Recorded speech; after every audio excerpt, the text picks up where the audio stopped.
What is going on, you beautiful bunch of savages? I am your host, as always, Cyrus the Looney. Joining me for this historic card, Fight Night 63, BFAP DirtyDave v Cass, is the one and only, the mighty, the Reaper, and of course, Matty D. How you doing, lads? Doing really well, Cyrus. Thank you for having me here tonight.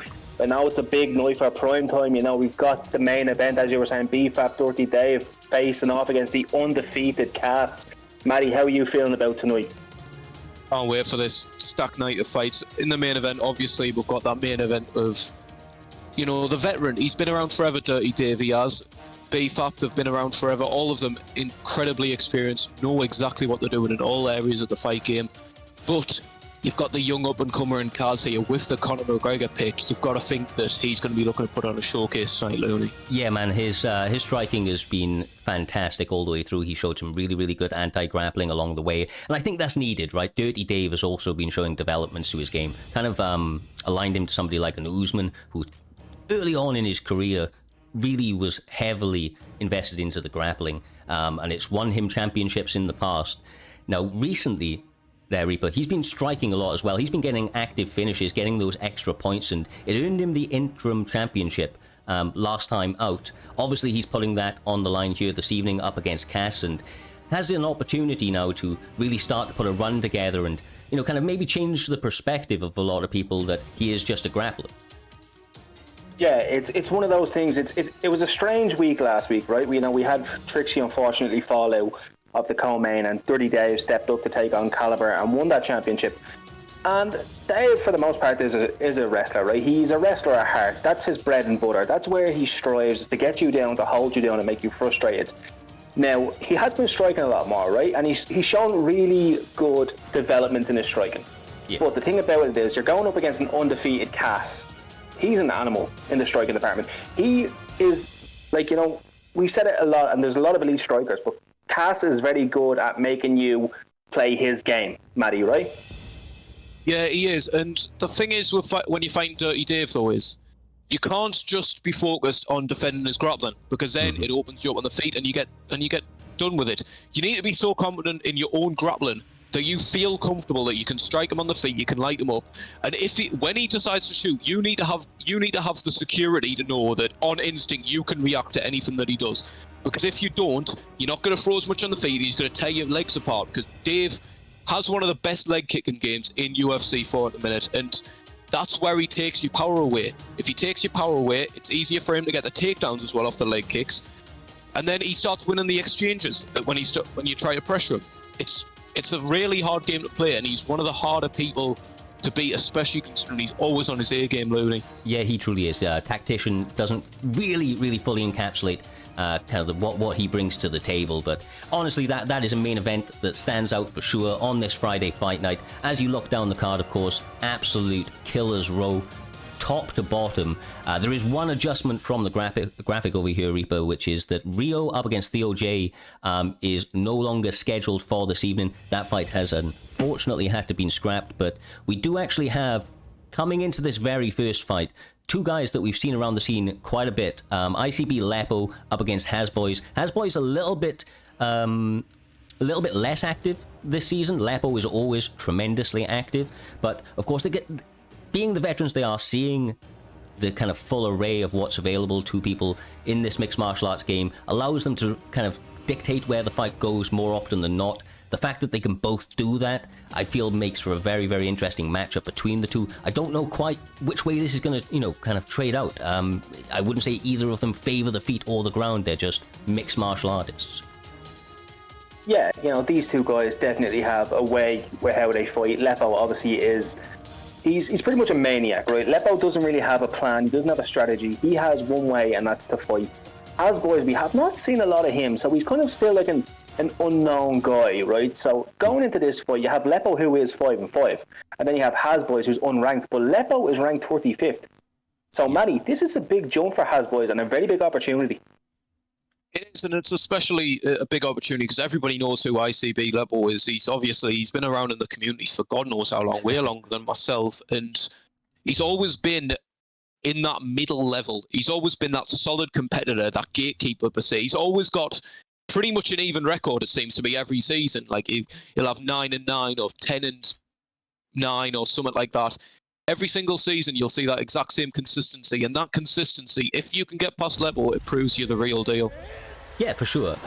Because he's like, he's so game in really every area, like you said, and that's one of the reasons. Maybe he doesn't excel in particular areas. He kind of favors one thing at a time. Sometimes in the past, he's gone down the line of technical pressure, which is an old camp. I keep pointing back to it, but it's really when he was able to add to his pressure game out here at Reaper. And then, of course, going over to the likes of when he was in LW, and there was another camp he was in as well, which were tremendous grapplers, and he added that to his game, but much like myself, brother, he loves Cub Swanson, and he's been promising for days leading up to this that he's going to be showcasing some beautiful destruction here this evening.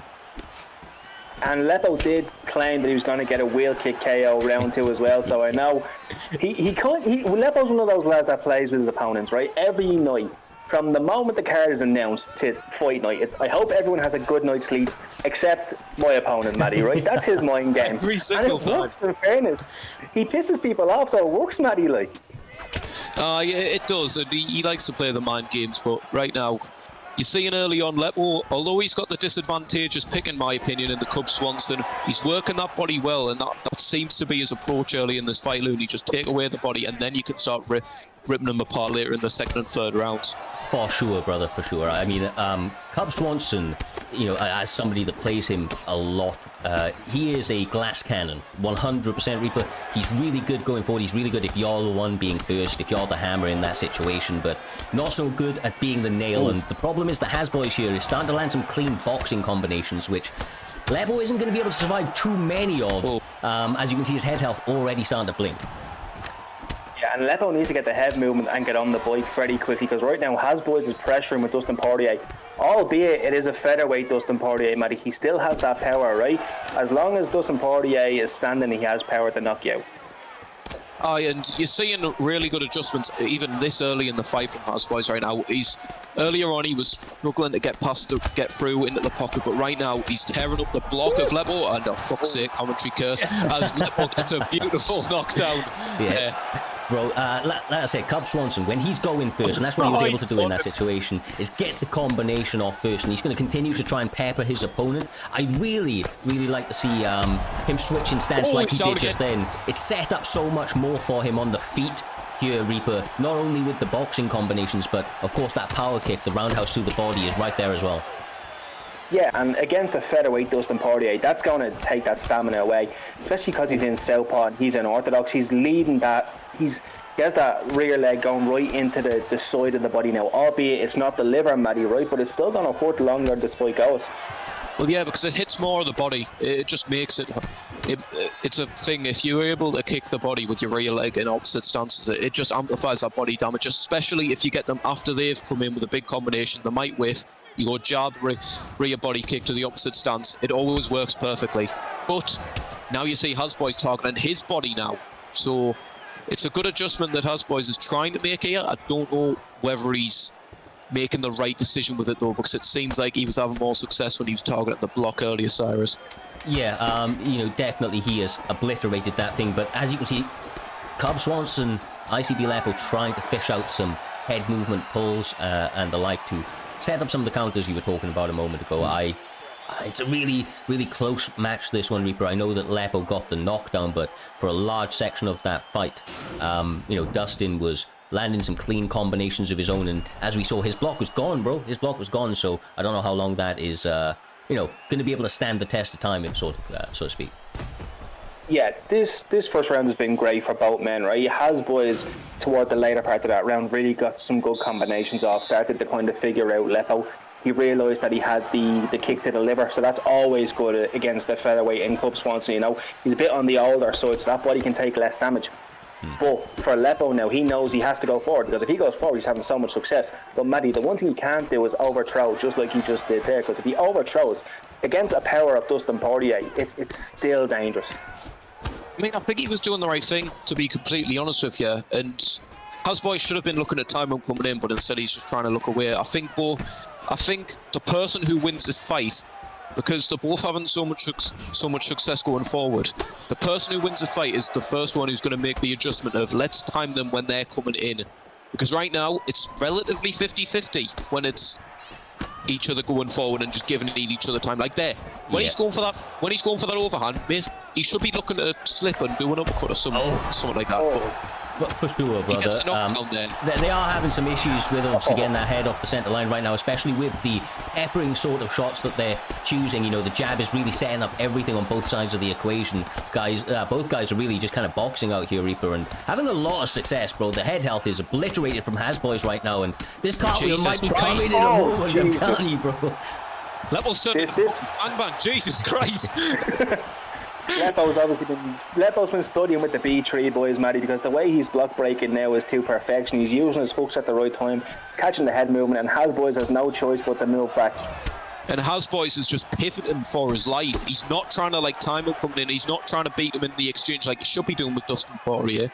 When you've got that terrible chin start of Cub Swanson, he's just pivoting and trying to desperately get away, and that's what you can't be doing against a heavy block breaker. Some good sidesteps. He's doing a good job of not getting pressed against that cage line. I will give Hasboys that, you know, in terms of the defense, some things a little bit lacking there in terms of like when the flurries are coming. But as soon as he gets his back up against that cage Reaper, he feels urgency and he instantly gets out. And I think that's actually kind of keeping him in the fight at the moment. Yeah, it is. And as you guys can see there, Lepo's kind of starting to whiff now, and that stamina's taking a bit of a hit. I think he needs to calm down a little bit. He did promise a wheel kick KO in the second round, Matty, and I think that's what he's trying to do. But right now, he's got to calm down, because as ahead of in this fight as he is, if he doesn't calm down, that stamina is going to go very low, and Hasboy is going to be able to come push a little bit more. He's doing the right things to set up the spin kick. He's using the jab a lot, which is going to get his hands in front of his face, like it's like there. If he was to throw the wheel kick there, he could have got it. But instead, he walks into a huge front kick. Just saved by the up kick. Taunted again. I don't know what he's taunting for, because this fight's still to play for. It's all about that mental warfare, but sometimes it doesn't go in your favor. Hasboys seems to be taking those little taunts that Lepo's been throwing out there personally. And that was almost it, Reaper, bro. That was almost it. Front kick and the cartwheel at the same time. Lepo doesn't understand what? I was writing Lepo's obituary there when I seen that go, Matty. I had rest in peace, Lepo. Thank you for coming this Friday night. I thought Hasboys was going to get killed, because Reaper, with the cartwheel kick, he gets his head off the centre line, doesn't he? Yeah. So I thought that was going to knock out Hasboys, to be completely honest with you. And it seems to me that Lepo thought that as well, because he's questioning it in the chat. Oh, bro, that's one thing I will give Lepo, man. Say he calls his shots out here. He does. He comes out every single time. As you mentioned earlier, tries to get in his opponent's head both before the fight and during the fight. And he often calls his finishes. He always brings the action. And it's like, as you can see, man, this isn't an easy fight for either guy. They're incredibly closely contended. You see with the head kick there. Sorry to quick you off there, Rick. That Hasboys has made the read. I mean, Lepo had made the read, but now he's dropped and he's about to get finished. That's it. Oh my God. Oh. Don't quit. Don't quit. You know what? That hurt to see my guy, Cub Swanson, go down like that. But what a fight, bro. What a fight. Back and frickin' forth, Reap. From start to finish. Mate, that was a great fight. That delivered the primetime guarantee. If that doesn't get you excited for a night of fights, I don't know what will. But Matty, in saying that, Lepo was ranked 35th. Hasboys was unranked. That's a big jump for Hasboys, Matty. So so he's 1-0. That's going to bring him to around about the mid-20s mark now. So it's a good way to get him rise. Something that I do want to point out, that Hasboys was adjusted in that fight there. He went from first round where he's whiffing and having a stamina disadvantage. He was targeting that body with the rear body kick, the southpaw to the liver body kick of Lepo there in that second round. And you've seen in the third round there, early on, Hasboys had the biggest stamina advantage, didn't he? Yeah, for sure.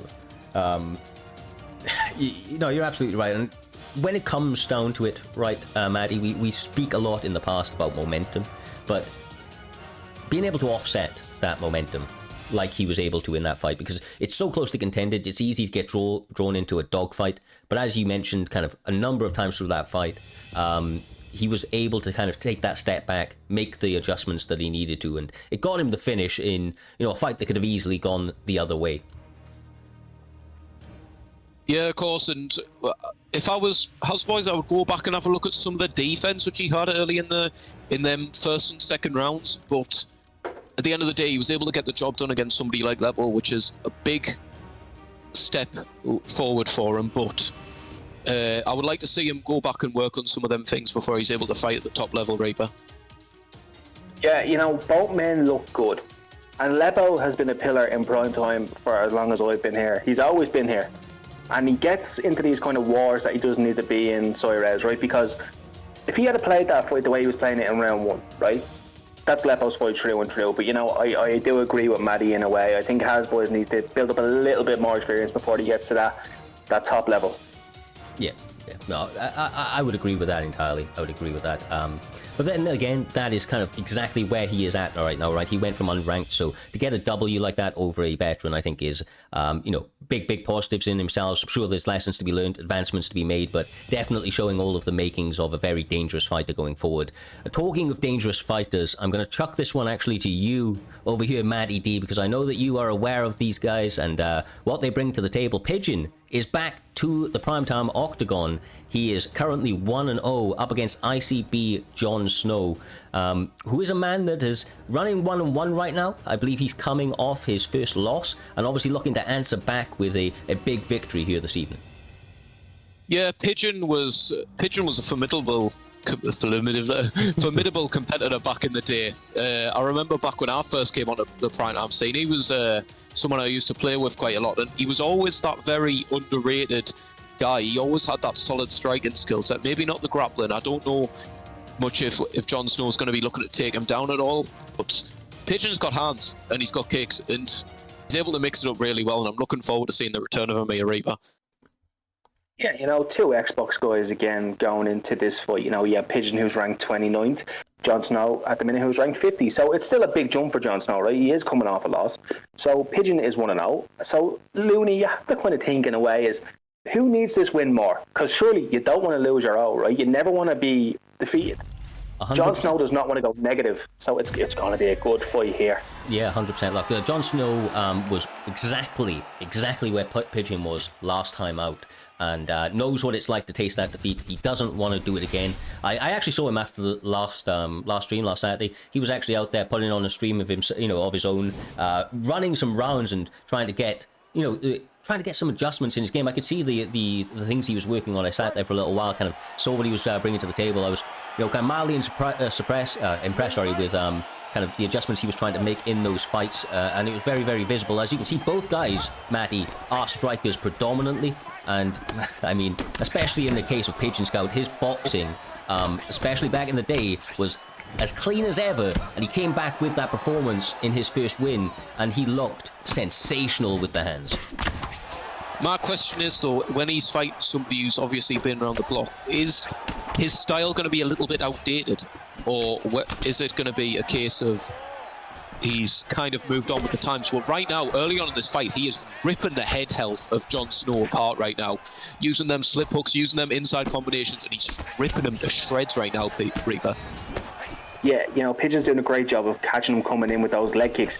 He's planting his ground, he's standing tall, and he's just ripping to the head. And right now, Cyrez, if he keeps doing this, Jon Snow might not have a prayer. Yeah, no, really. King Jon Snow needs to wake up, right, a little bit. And sometimes it takes a few shots to wake up. It's easier said than done.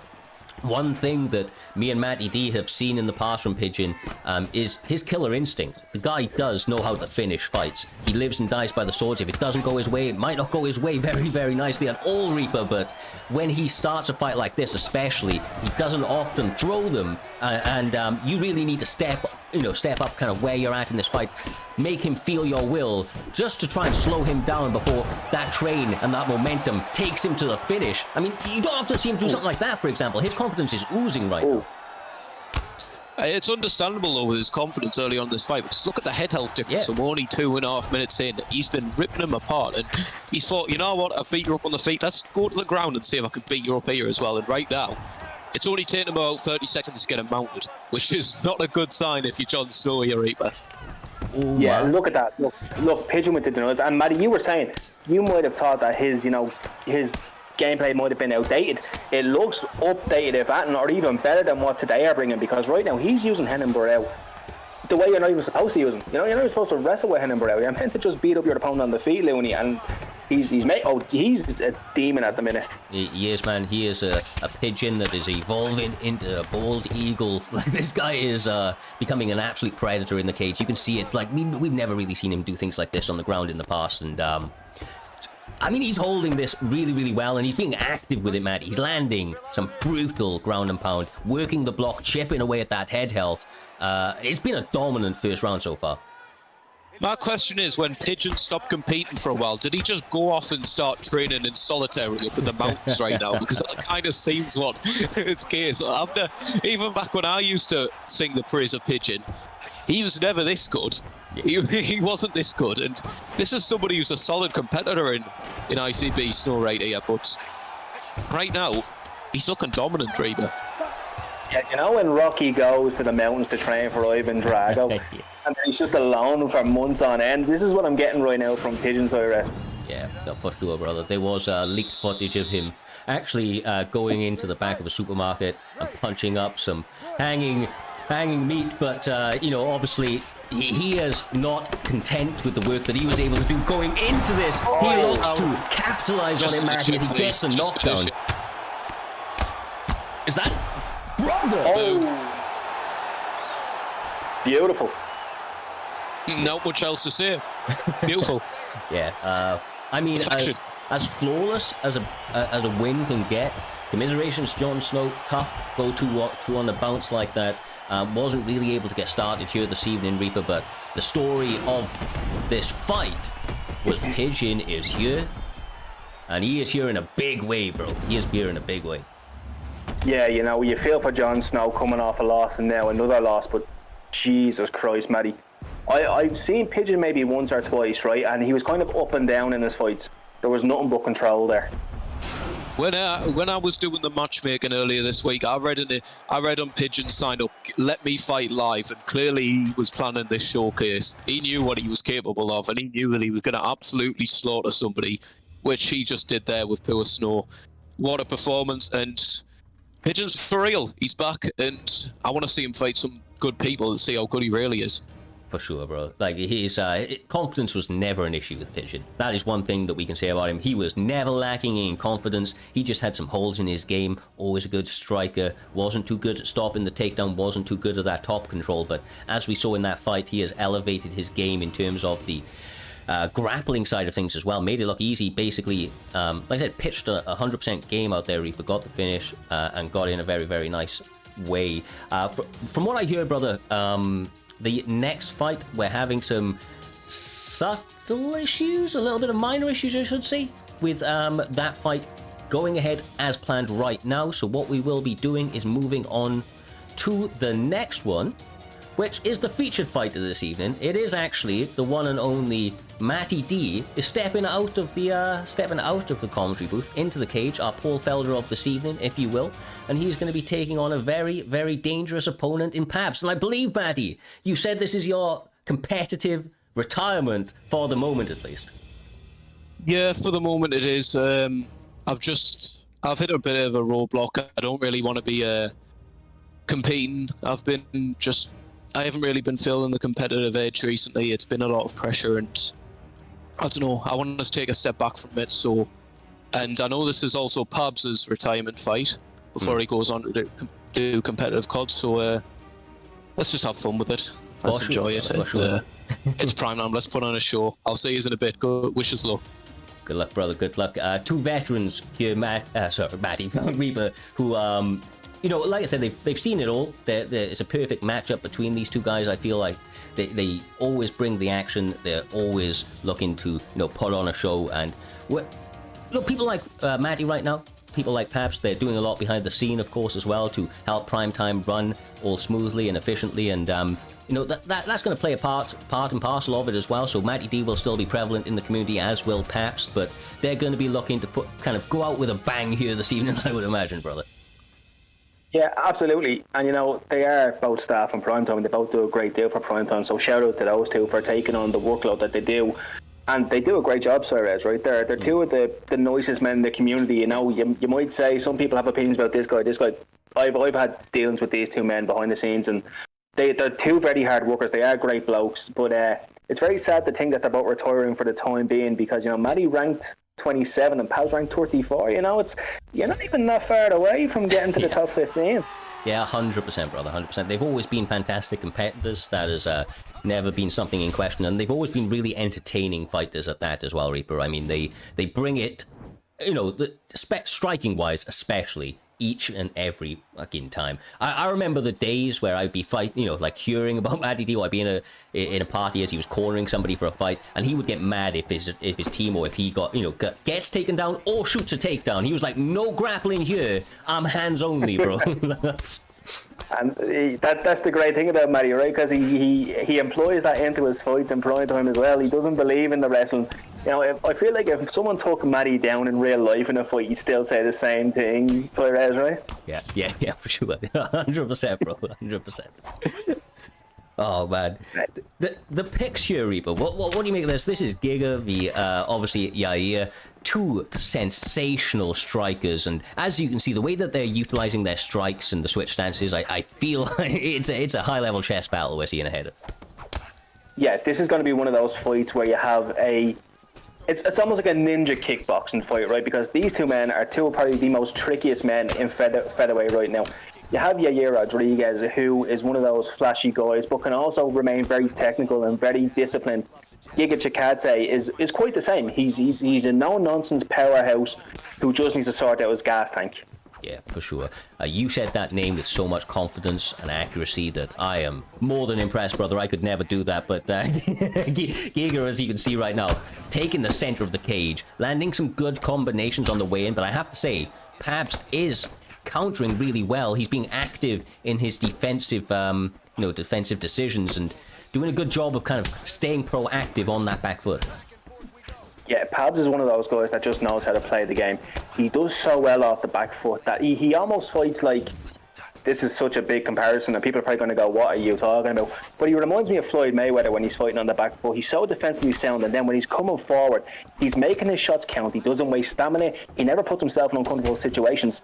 But the thing about Matty is, Matty lives to put people in uncomfortable situations. So it's a really kind of 50-50 fight right now. Yeah, no, you actually bring up a really, really good point, which is that, historically, Pabst has done a lot of his best work off the feet and then sets up flurries and bursts of explosion, bursts of energy like that. But Matty D is the perfect dance partner, because that guy likes to go forward more often than not. He likes to put on the pressure. He likes to be the guy that is hammering home the biggest shots that he can. And as you can see right now, it's kind of balancing out really, really nicely. I think Matty's had some of the better damage, but as you can see in big spurts, Pabst is able to equalize that and maybe even put himself a little bit ahead. Yeah, Pabs is one of those guys that does not want to let you pull away. If you're pulling away from Pabs, he's automatically thinking, okay, I'm doing something wrong here, because he should not be ahead of me in this fight. Or for at least the way I'm fighting, I shouldn't be this far behind. So the one thing about Pabs is he makes such good adjustments to the point where he pulls it back even, or he pulls it back to being ahead.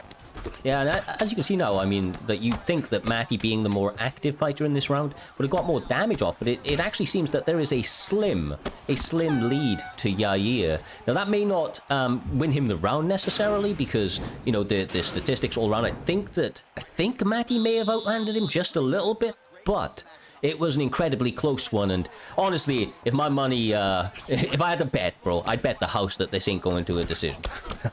Oh, no way. This is not going to a decision. I think these two men are already annoyed it's been out of the first round. Oh, for sure, man. They're not used to it, brother. They're sprinters, not marathon runners, for sure. Pabst, to be honest with you, though, he's coming with this game plan, I think, of taking it a little bit later. As you can see, his stamina management has been sensational. Matty, with the activity, has burnt through a little bit more, but he's not here for a long time. He's here for a good time, brother, and looks like he's enjoying himself out there. One way or another, combinations are flying. Yeah, the total strikes landed for both men were 52-52.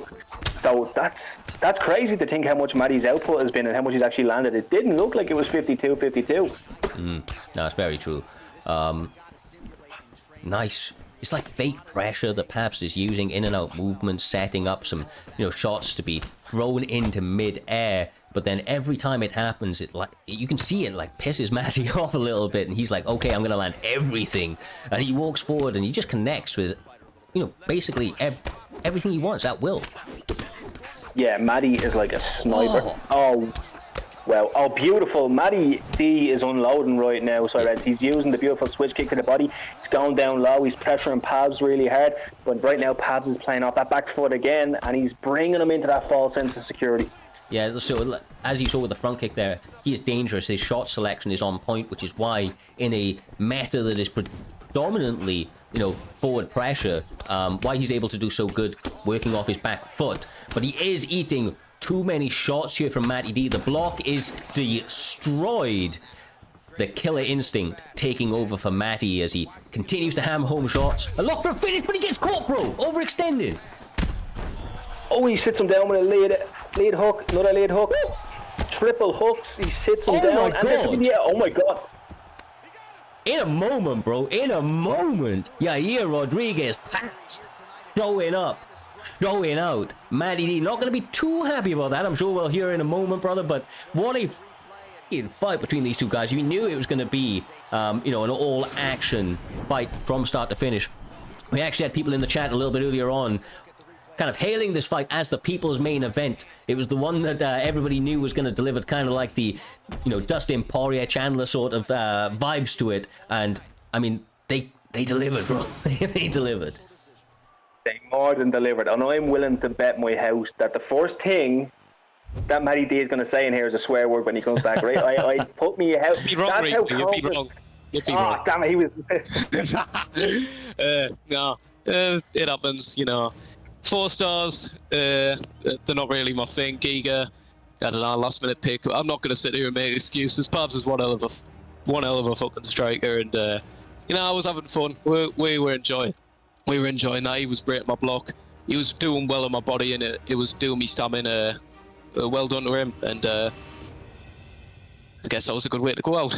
Yeah, bro. I mean, look, we mentioned it. As I said, there's people in the chat hailing this as the people's main event, and there's a reason for it. You guys always bring the action, and live or die by that sword. Didn't quite go your way, but you landed more than enough damage, showed a fantastic account of yourself, and like I said, a sensational fight in and of itself. We have a lot of fights left this evening. I think there's another 5 or 6 fights, roughly, left ahead of us, and these guys are Killer's Row. So I'm going to ask for a moment, Reaper, Matty D, give us a little rundown of the fights that stand out to you the most, and what the viewers at home can expect from the remaining of the main card, and of course that co-main and main event. Yeah, so I actually have 2 fights, and they're back-to-back, that are very important for me to watch today. So one, obviously, it's got to be obvious. It's Humble versus Storm. You're talking KIA Humble, Mr. Humbledink, one of the crazier fighters on the roster, right? But obviously, I have to give praise to my brother Storm. He's my campmate, he's my brother. We talk every day. He is one of the guys that I am picking right now that can be the champion. As I said last week, he's on a run and he's on a tear like no other. He just has it all dialed in, and he's finally understood how to do things in this game. The second fight is B3 Wardlife and PK Diaz, because PK Diaz has left STK as of last week. Unfortunately, very sad to see him go. He felt like he needed a change. And, coming up against Wardlife, he has joined a new camp in VS. And I'm very interested, Matty, to see what VS have done for PK Diaz, whether it's going to help him or hinder him. I would like to see, because he recently went up against Smudger. He didn't put up the greatest account of himself, to be completely honest with you. Oh, pardon me. Yeah, but I'd love to see what improvements he's going to be able to make, and but a fight which I am very much looking forward to is A2 Active and Donna. That is a fight that I want to see, because Donna, he's on a skid right now. He went from the champion, from taking Naz off the throne. He went from that to on the 2-fight skid that he's on right now, and I just want to see how he's able to bounce back. And A2 Active, he's an up and comer. He's rising. He's flashy striking, a brilliant striker himself. So I just want to see how he's able to bounce, how Donna's able to bounce back against such a good opponent. Yeah, man, 10 and 12, two guys that have, really been around the circuit. Like I say, DB active, training with the DB camp. They've been around for a long old time now, formerly TMF, have some sensational fighters, and have really been stepping up the game event after event, it would seem. And EK Donna, I mean, he's been with them for a few months there, Reaper, been looking really good. So, winning that championship was a big thing, doing it in a sensational fashion over Naz. Like I said, a little bit of a skid, but when you're at the top, you are fighting killer after killer. Losses are inevitable, brother. I think with that all being said, though, as we look to the first part of this main card, we have rank number 37, MBK Kruger, up against rank number 21, Raw Matrix. This is 1-on-1 v 1-0. Middleweight is the weight class. And of course, my man, just to remind everybody at home, this is now 5-star fighters allowed. Still using our ban and first pick sort of setup, but of course, no restrictions on the fighters outside of that, which allows us to see fights like this, my man, Marvin Vettori up against Michael Bisping. What a fight this would be.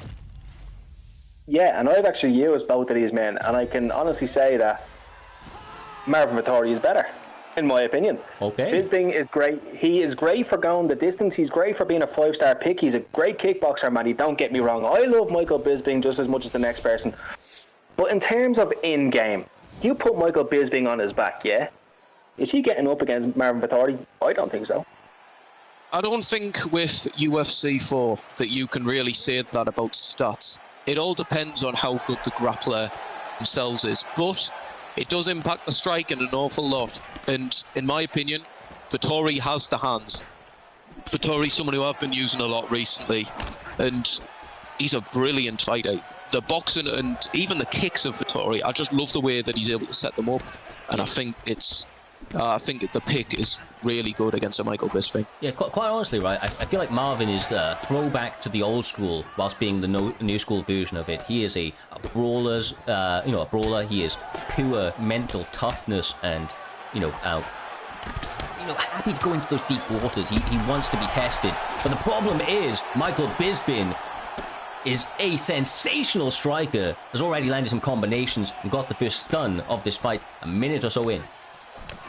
When you think of granite chins, you have to think of Marvin Vettori. I mean, he ate a full-blown to-the-jaw head kick from Paulo Bohachina Costa.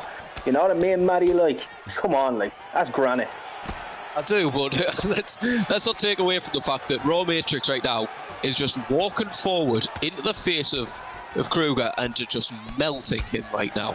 He's taking him apart. Wow. Bit by bit, dollar by dollar, and it's just taking his health out of the game completely.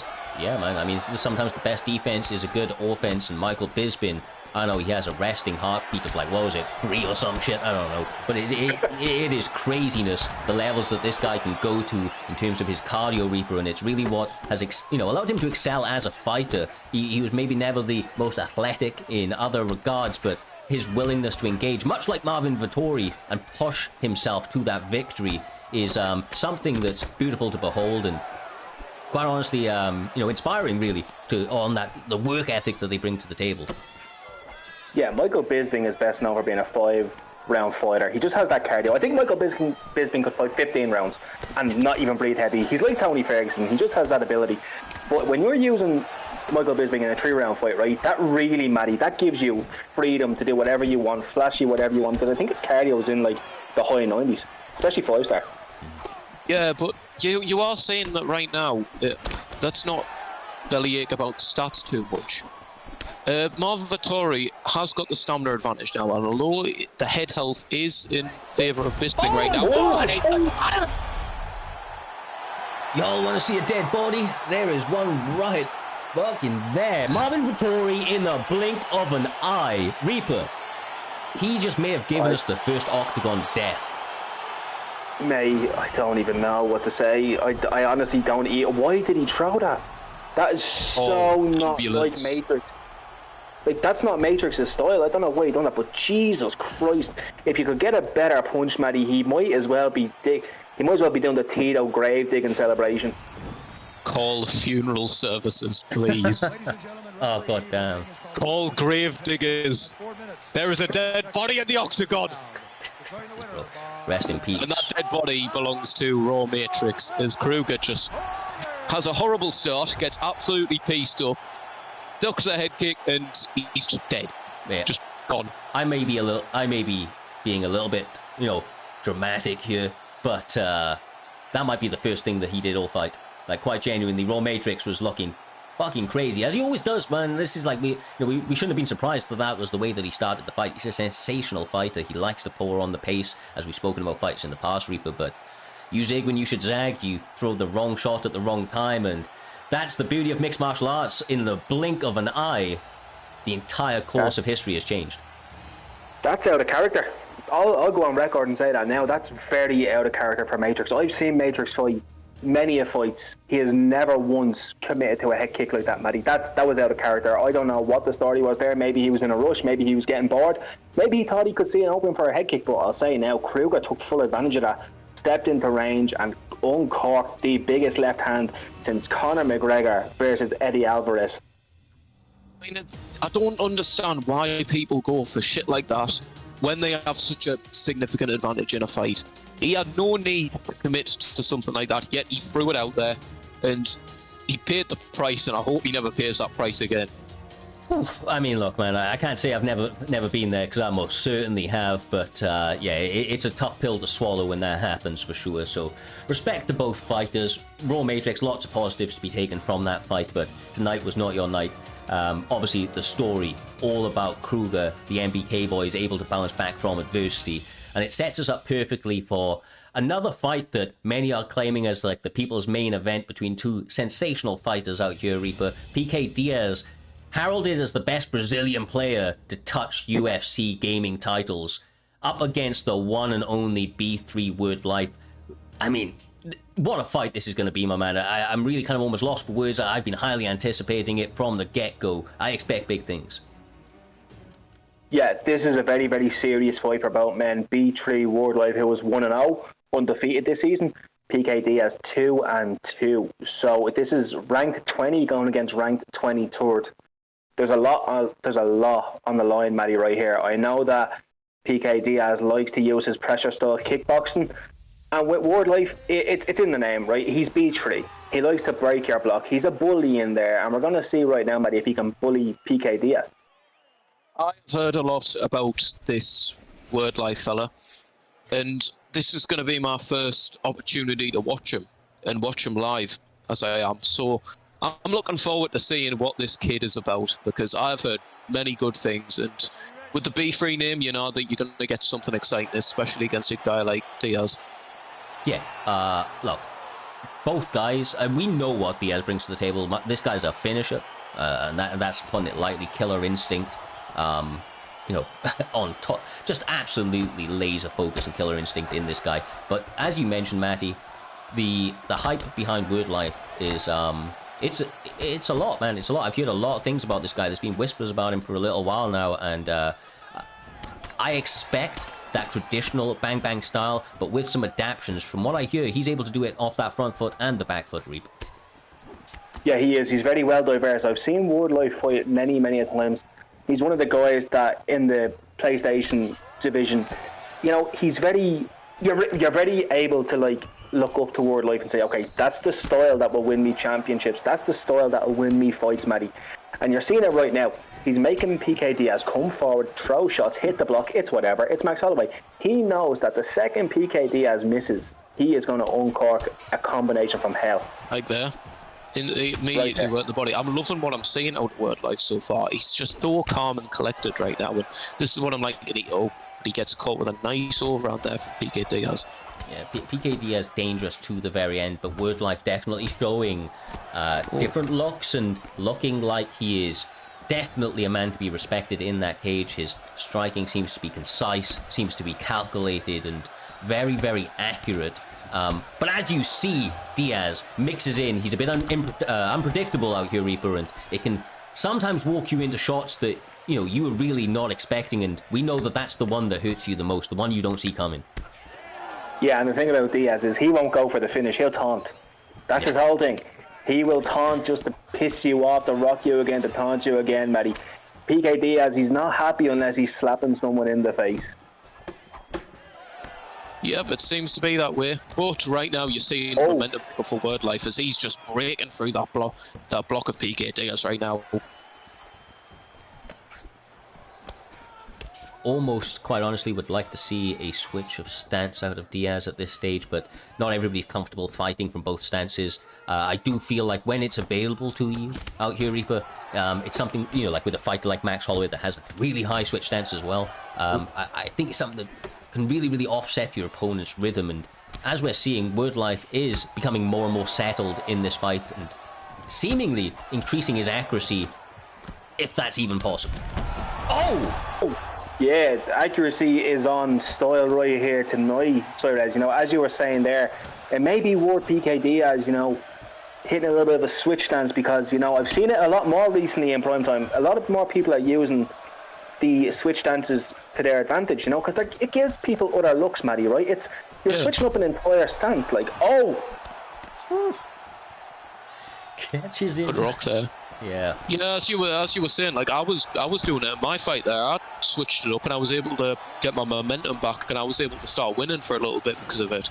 It's something that I like doing because it's something that it's really good to do, because it just gives different openings to different attacks, and some things will land when you're in orthodox, some things will land when you're in southpaw. It's just something that you need to do, and if you're able to do that and give your opponent different looks, you're going to be winning that fight eventually, once you find your openings.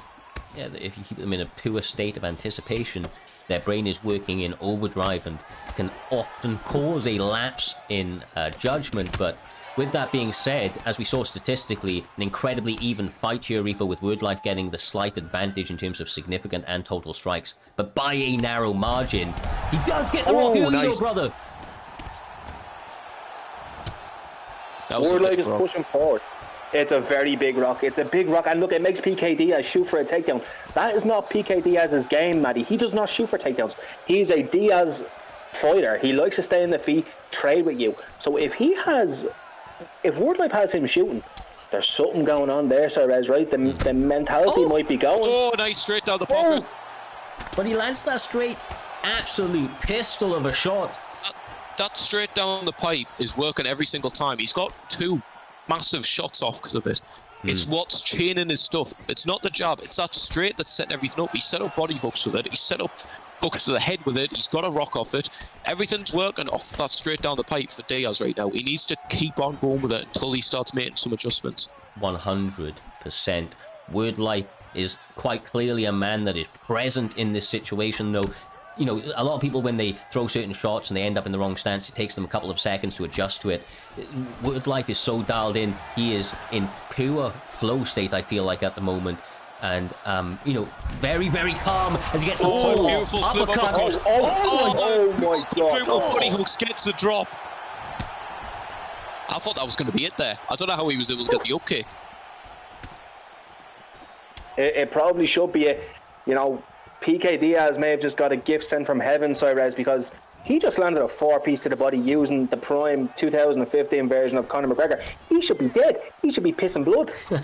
he will be, brother. He will be. The toughness of Max Holloway shining through in that situation right there, keeping the Brazilian hopeful in Diaz going, but he gets caught again. That's it. Done. Maybe. No, he's fucking alive still. What the... Diaz, man, he's built different. Absolutely carved of granite, and with that, and he's still got even stamina. Yeah, they're still pretty. How is this happening? Diaz is cut from a different elk, my man. I'm telling you, he is. And honestly, I feel like he gets more dangerous, Reaper, as he gets more damage. Though that, you know, when there's little lulls in the action, this is going to allow him to recover his regain his thoughts, you know, kind of bring himself back to a centered and anchored position ahead of this third and final round. And you know that he knows he needs a big one. He's potentially 2 down here, likely 2 down in the eyes of the judges. Yeah, I personally have him down 2, especially obviously that round there was quite... It was very clear that he lost that round. Round 1, you know, Word Life did outstrike him. Matty, I have to ask you, because Matty, I remember you saying this before the fight. Now that you've seen Word Life fight for 2 rounds, right, are you impressed? Do you find him to be... I'm somewhat impressed. He seems quite good, yes. He does seem quite good. I'm liking what I'm seeing out of him. I'm liking the range he's striking. But my question right now, did PK Diaz just down an entire bottle of Jack Daniels so he doesn't feel pain when he goes in here? Because he has survived through things that no man should be surviving. Telling you, man, the Brazilians are fighters through and through, and Diaz is a perfect exemplification of that. This guy has been around the scene for a long time. He has supporters in the chat and around the world, but he is up against it here this evening, Reaper. He gets rocked in this third round with the one and only Word Life pressing with some killer instinct and trying to pick him apart. Oh, No, this is beautiful. This should be it. Oh Right my now. god, bro. Oh my god. How are you alive? Oh! What the fuck? Told you, he's cut from a different elk. I don't know how he does it, bro. How many body rocks has there been and he's still got equal stamina to him? What is happening? Bro, this is edgy, you see. Now I'm kind of almost a little bit flabbergasted at the moment, lost for words, and that says it all, Reaper. I'm not normally a guy that runs out of words. Yeah, like I I should can just be switching my up his God. idea of, is this going Has to to be be over. mount? Oh my He god. doesn't even get mount. He doesn't even get mount from it. This game is saying, hello PK Diaz, we have decided to give you more lives than a cat tonight, Cyrus. Yeah. But one of the Hall of Famers, one of the goats of the community, Bang Bang in the chat, says Max Holloway does not die. And so far he is right. That chin standing up to the test of time. Oh my god. Oh my my god. goodness. Oh my god.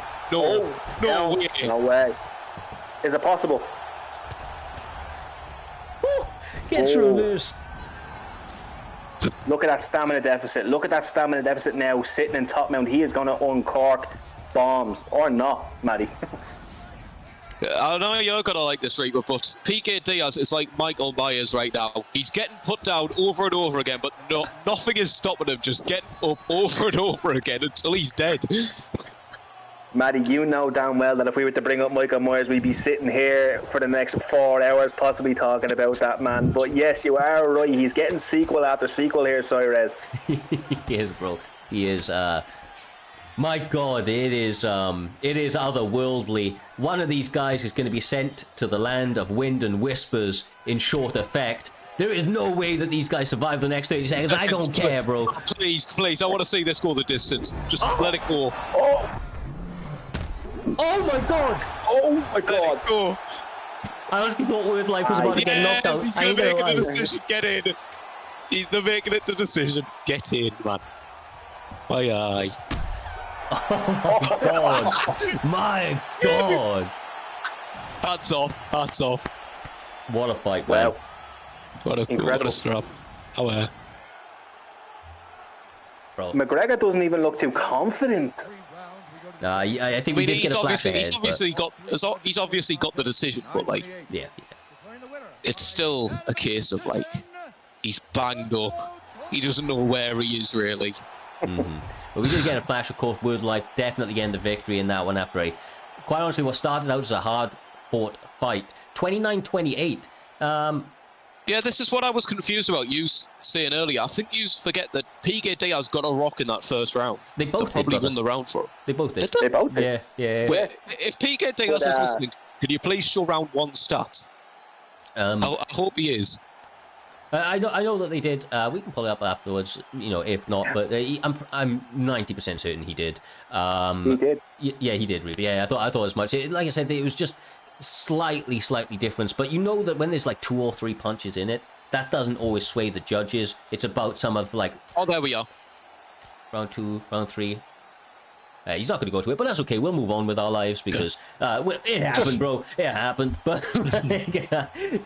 these guys, as we mentioned, one of the other fights that people will call in the People's Main Event, and my God, I mean, they delivered. The action, the amount of knockdowns that happened were absolutely something else. How neither one of those guys had their consciousness taken away from them is absolutely beyond me, Reaper. But it sets us up for 2 other fighters now on the, still on the PlayStation side of the equation, where KIA Humble and the one and only Storm, ranked number 10 and 12 in the PlayStation division.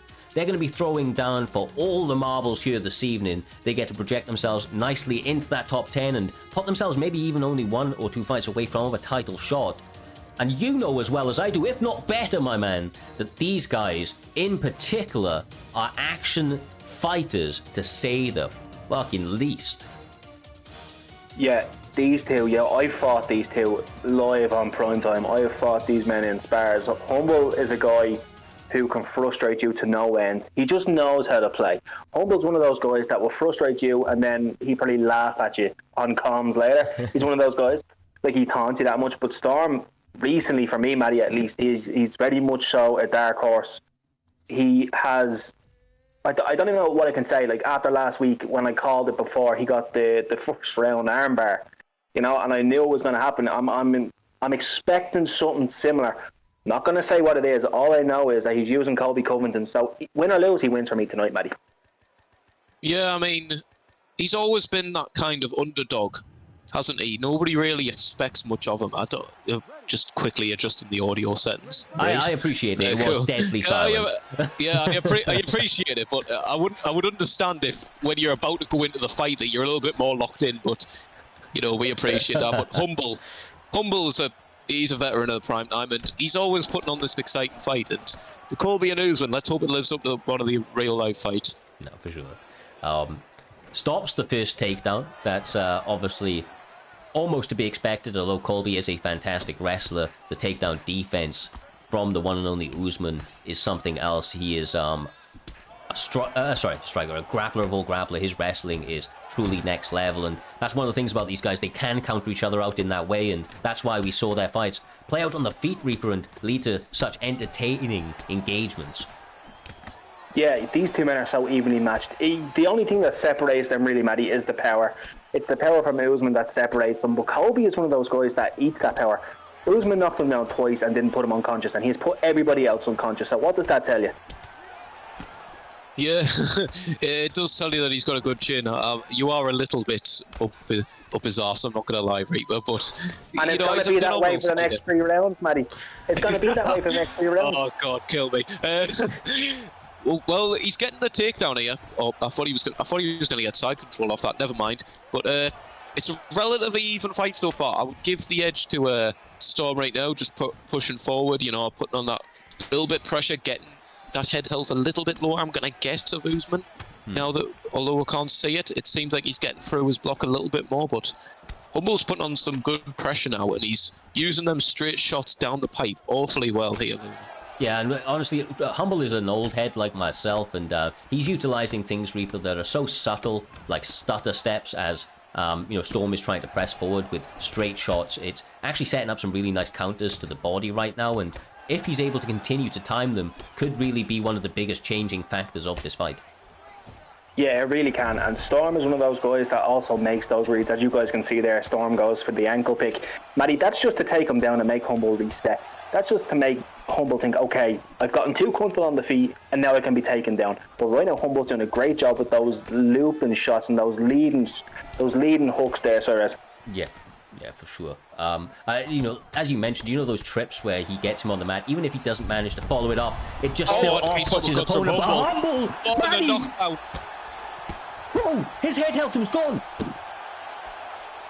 Yeah, but it was kind of like one of them flash knockdowns a little bit, wasn't it? Where like it goes and then the first knockdown of the fight rarely ever gets to finish if it's up against the cage. It's almost always a case of they get up once or twice from and then you get mount and then you get the instant finish. But it was gone. He was in a state of desperation there, and Humble is pacing him up with that Usman jab right now, Looney. Oh, the power is something else. Usman hits so goddamn hard. He is so lucky he made out that round.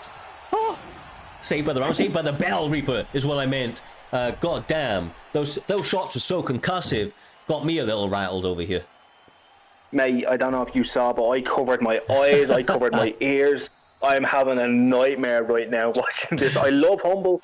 He's my commentator buddy. He's a very good pal of mine, but when I have a teammate, I have to go that way, I have to. It'd be the same when I'm fighting one of his guys. Woo! Oh, but Jesus Christ.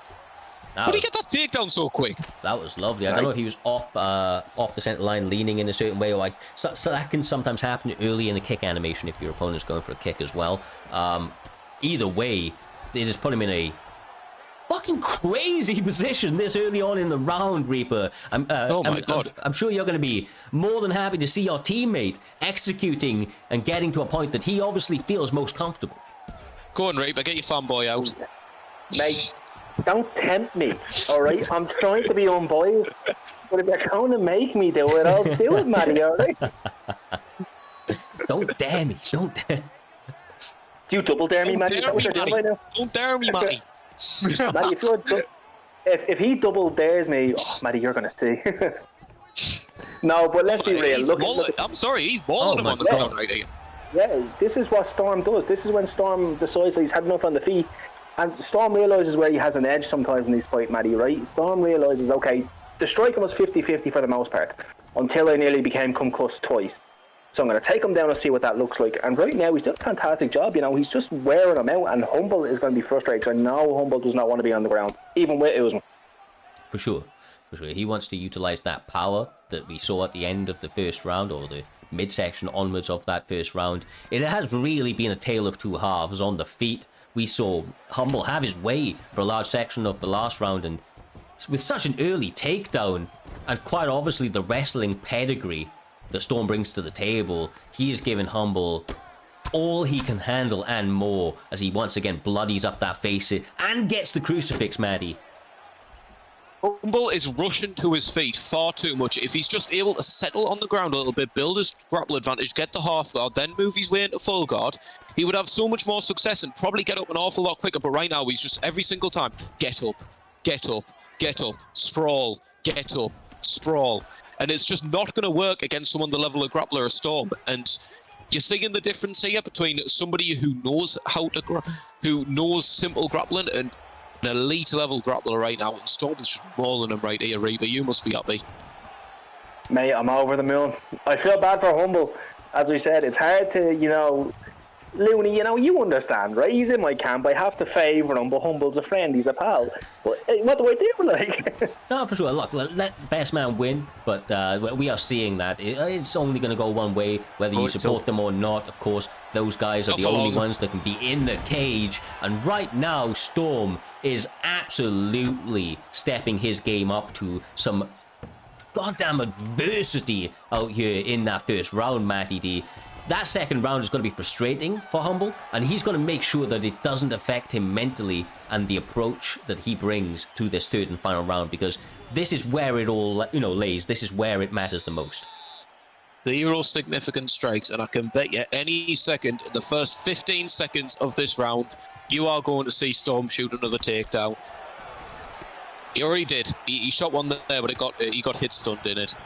Because if he's able to get a takedown, like he just did there, this is where he's going to win this fight. He's going to win this fight 29-28, probably. Because Humble is rushing to his feet far too much. Yeah. He's not being patient. He's not looking to deny on the bottom. He's looking to simply get up and hope that he doesn't get denied, and that's never going to work. Although it did just work. Yeah, although it did just work. I'm retiring. I'm retiring from comedy move as well. No, this is it. That's the way it goes, brother. But you were right. He was not building GA or anything of the like. But now he's back on the feet. He is pushing the pace on, you know, with the hands out here, Reaper. And as we saw, every time he connects that head health is not looking fantastic for Storm due to the work that was done in the first round. Only a couple of flurries may send him into a absolute heap of trouble. Yeah, and the one thing that I'm looking at really that I'm impressed by is Storm's stamina. You know, we're talking about Usman's power and all, that's all well and good, Matty, right? But look at that stamina. If he wants to push for the next 15 minutes, he can push. That's how, you know, confident he is right now. But I think it would serve Storm so much purpose right now to just go for a slip straight. Everything that Humble's doing right now is going off that 1-2, except from the takedown which he just got there, which is an interesting decision because I feel like he's going to get reversed within the next minute. And if he gets reversed within the next minute, he might end up losing this fight. The thing is, Humble is actually not bad on the ground. I think that was frustration and a little bit of ring rust that was coming into effect for him in the, you know, when he was on bottom. But he's got some good work off on top before, and he may be thinking that if he wins this round, he wins the fight. You've got to remember that, right? So top control all going to go in his favor. I will say though, for my money, as you were mentioning a moment ago, Reaper, you are right about Storm's stamina. But if he still has all of that stamina at the end of the round and he's lost the fight, then he's going to be kicking himself. He obviously, this is where he needs to let everything go and take charge of this fight to separate himself in the eyes of the judges should they make it that far. Gonna try to take an armbar. Watch. He's lost his fight now. He's lost his fight because he's been mounted. He's getting hit with punches. He's lost the fight now because a lot of what he was doing on top was hopelessly trying to stay in off guard. Storm is hitting him and he's almost getting a finish from this ground and pound. There's no question this round is going to go to Storm and that he's going to win 29-28. He's not getting up in the last 20 seconds and getting a knockout or anything. It's just not going to happen. Humble lost that fight through the takedown. 10 seconds, maybe, brother. No, never say never. Oh, rocking the other way. Yeah, Storm just topped that round, Reap. I would be surprised if it went any other way. Of course, we love Humble, we respect his game, but that rock at the end, if not from the ground control and ground and pound that Matty was talking about a moment ago, has likely got Colby the victory. Yeah, it's weird. It's a weird one because, right, as we congratulate Storm there for getting the win, it's very nice to see Can't Made a Mind get the win, move into the top 10. As I was saying, 1 or 2 fights away now from a championship, so I know that's going to give him extra motivation. But, Matty, just to go back really quickly, Humble dropped him twice and had him at death's door in round 1.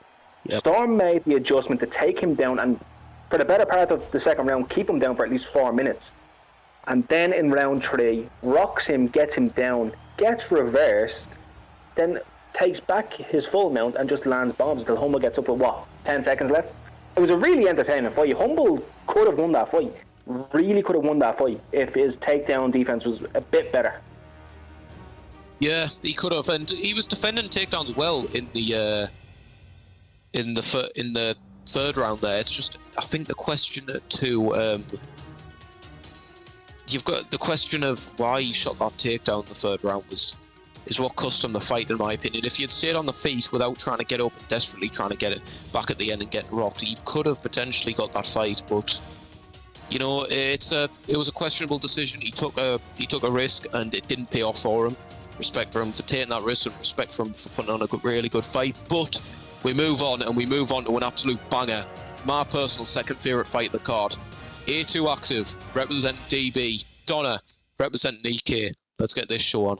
Hell yeah, brother. It's going to be a fun old fight. Two guys that are known for bringing all the action all the time, Reaper. As you can see between the picks here, Sugar Sean O'Malley for the former champion in EK Donna.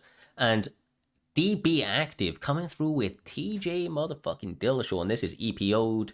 And from all I hear, A2 Active not opposed to getting some of that EPO to get the best performance here this evening. It isn't banned, so let it fly. Hey, look, it might as well be like Bellator, right? Just let them go on to the secret juice if they wanted it, Matty, right?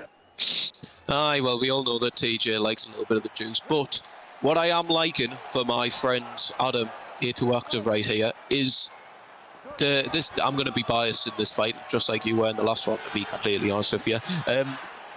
This is a favourable matchup for Adam. Because TJ, if you're able to box up with Sean O'Malley with the advantage in the health, this is going to be a good fight for Adam, I hope. And it doesn't allow Donna to grapple. But Donna has some fantastic striking on the feet at the same time, Looney. Yeah, for sure. He needs to get some range, though, get some space behind him to be able to, move around, because otherwise Dillashaw is going to continue to rain down combinations and bring an end to this fight very, very quickly.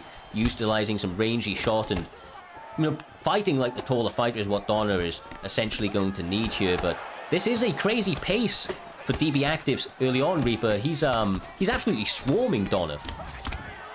Yeah, he has shown that the former champion. The one thing I like about this fight for A2 Active is he's fighting a former champion. He's not even been that former of a champion for very long. 3 weeks, 2 weeks. So he's coming off a couple of losses, and A2 Active is trying to cement himself to say, hey, if I can beat a former champion so early on after he's lost the belt, Matty, could he become a champion in a couple of weeks if he was to win this fight? He could, but I would like to point out this early. I know it looks like A2 Active is winning this fight right now, but I think what you're seeing right now is the difference between a headhunter, someone who desperately wants to win. Never mind, brother. Oh. Yeah, never mind what I was saying. Tides have turned. This is going on to what I was saying. You're seeing the difference between somebody who desperately wants to get this fight over in A2 Active versus someone who's quite happy to go the distance and work that body, work the stamina game, and take the advantage as the fight goes on in Donna. And that's what he's been doing with the body straight ever since this fight started. And he's evened out the head, and now he has a significant stamina advantage. And it's looking like early on Donna is going to secure the win. Well, it's one of those things, right? If the B3 boys have shown us anything, it's that you don't need stamina if your opponent is face down on the canvas. And right now, he puts Donner up against that cage and actually starts to chip away at that head health more and more. If he's head hunting, brother, he's landing at a high percentage out here, Reaper. He just has to be careful of the offense coming back his way, because Donner was a champion for a reason and is showing us once again that he is still as dangerous as ever. This fight went from 0 to 100 real quick. I don't know what happened. I think I blinked and half of the head health was gone from both men, Matty. Yep. I think it would suit A2 Active a lot to use that lead body kick of TJ. They're both in the same set. Oh, nice front kick down the middle though. Donna just bobbling for his life, Jesus Christ. I mean, he needed it, right? Because, like, let's be honest. He did need it, yeah. Be interested to see how they score that first round. Yeah, bro. I mean, I wouldn't like to be a judge after that first round. An absolutely ballistic pace. I mean, it was these guys were fighting like it was only a 5-minute round that they were fighting. Period. They're gonna have to come out for a second and potentially a third. And as you mentioned, EK Donner earlier on, Maddie, in a better position stamina-wise, but the head health looking a little bit sus for him. And Active is still in a good position to pour on the pressure. He just needs to even out the stamina. So if I'm Adam right now, A2 Active, sorry, I would be look, now that you've got the head health advantage, let's just rest for a little bit. Let's relax and let's even out this stamina with some body kicks. Let's just relax a little bit and go for his stam, because if he's relaxing, he's not going to get teed off on, really, to be honest with you. So why doesn't he just slow it down? And then he can work down that body and get this into a position where he has an advantage going into a third round here, Reba. Do you know what I think it is, right? I genuinely believe this. He has had so much success with the head health so early on that I think now he genuinely believes, Cyrus, that he can get this fight finished in round 2 if he just continues to push the way he did in round 1. I think he's really favouring that KO right now. Yeah, look, and oh my God, if he continues to land with a high percentage like that, he may get the finish. But for my money, Matty, as you well know, in situations like that, he needs to be a little bit more concise with the shots that he chooses. Yeah. If he was to, through a body uppercut in there or something down those lines, he could end his opponent right there, right then. But he's kind of just getting a little bit wild and showing a little tiny bit of inexperience in his kind of high positions. Perfect analogy of what I was going to say. He's desperate to get the win so much that he's letting the bobble in of Donna get to him, and I think this might be the finish here.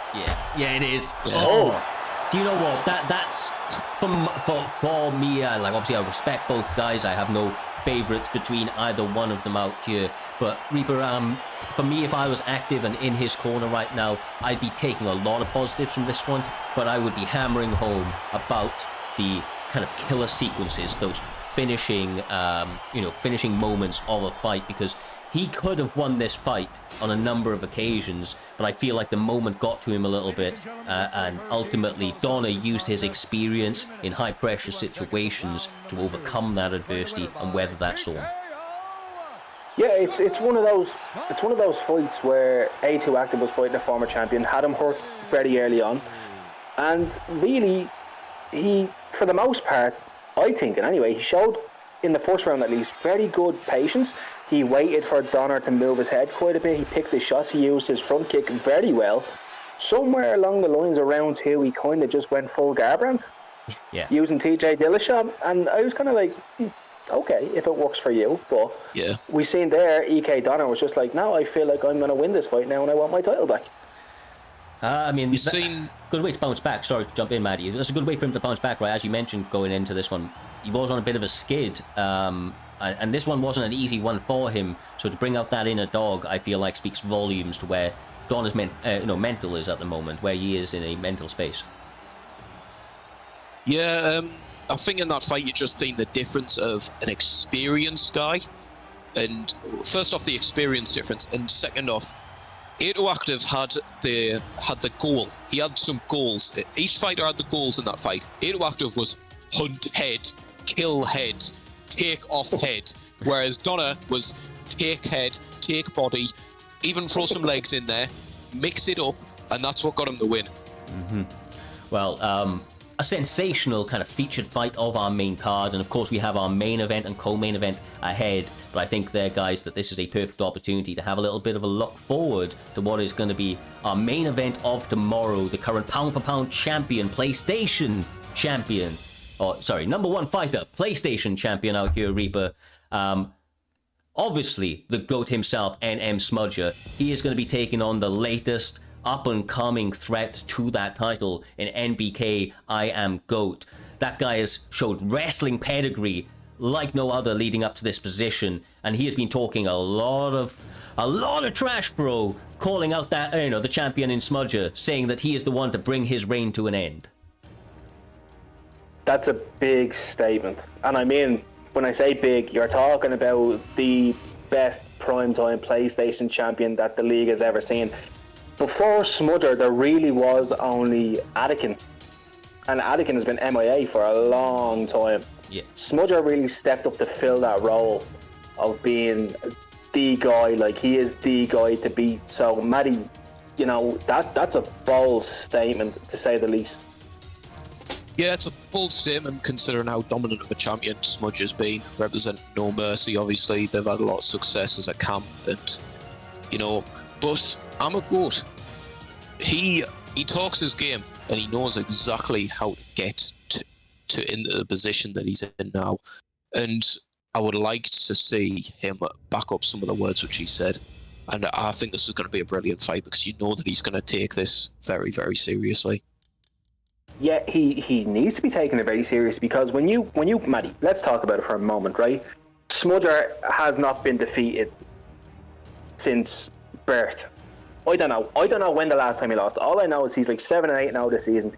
He didn't lose last season. He captured the championship, won the Grand Prix, continued to just whoop everyone and all comers. He's actually going now. I believe if he beats I Am the GOAT, he's going to be lapping the division, because it's getting to the point now where we're losing people to put up. He's just that good. It's like, well, what are we going to do? Like, because who's he going to fight? Who's he going to fight after I Am the GOAT? He's going to have to lap the division, and that's going to make him more impressive. The thing is, though, Maddie, can we go on record and say it now, right? Would he become the new primetime GOAT over Trixie? It has to be in conversation at this point. No. I would have to completely disagree with you, to be completely honest with you. Trixie's been around for too long, and he's beat every single person at this point. And Trixie's done it in a division which has a lot of experienced fighters from ESFL, from IXC, from all of these other huge leagues. They've all come to prime time trying to take his head, trying to take his crown. He's beat Fad numerous times. He's beat Goddamn My Pig numerous times. He's beat Caliber, Dave, all of these massive names. Who was Smudger beat? Who you can really put in the names of there. But I would like to see, once the division starts growing a little bit more, I want him to stay at the top and see, once the division's grown and extended itself out, I want to see how long he's able to stay at the top. See, I do feel like that is from an Xbox perspective, right? I know that you're a lot more familiar with the Xbox kind of side of the equation, and personally I would say that Smudger, although maybe we have like the emote in primetime right now for pound Trixie, and he deserves that, and that's because of, as you mentioned, the history that he has with us, right, Maddie? He's not just only beaten all of the names that you've mentioned, guys that are highly regarded, that I know that you have had the pleasure of fighting in the past, much like myself, whether it be in spars and the like. he has done it in a sequence which has allowed him to accumulate such a consecutive win streak. Like I think that it was a 20-fight win streak, a 12 title defense at one stage. I will have to get it checked. But that is what Smudger, and I've spoken to Smudger about this, that is what he is setting his eyes upon out here, Reaper, is that he wants to turn that kind of record into his own and separate himself from every other competitor, console, regardless. And quite honestly, the way that he has been winning his fights up until this time, he's had some tough tests. He's, obviously looked human, as we all do, but he's been able to answer that, each and every time. I do feel like, however, that I'm the GOAT maybe the biggest grappling threat that he has come up against, and I'm interested to see how that plays out in a 5-round fight between two high-level competitors.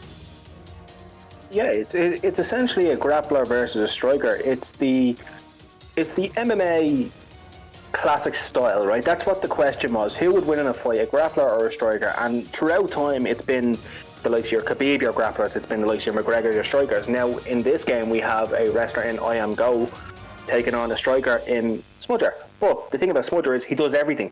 That's the issue. He's not just one-dimensional. He just does everything, and he does everything well. He fights the best. He wrestles the best. He's the best shit talker too. Everywhere he goes, he shit talks. He's great at it. Like, he just outworks everybody in every aspect of wrestling. Yeah, he does. He has a different mentality. He has a champion's mentality, and that's what's really, really allowed him to, kind of put himself into the position that he is and continue to be able to knock down records ahead of himself, both in terms of the PlayStation division as a whole, but of course, maybe prime time as a whole in the very, very near future. As I said, I Am the GOAT does believe that he has all of the answers, a dangerous grappling threat that has hands to go along with it, and he believes that he's going to be proving the point that Smudger may not be all that, and that according to him, Robert Whittaker isn't meta. When somebody has that much of a I think he said chin or stamina, you can't be meta.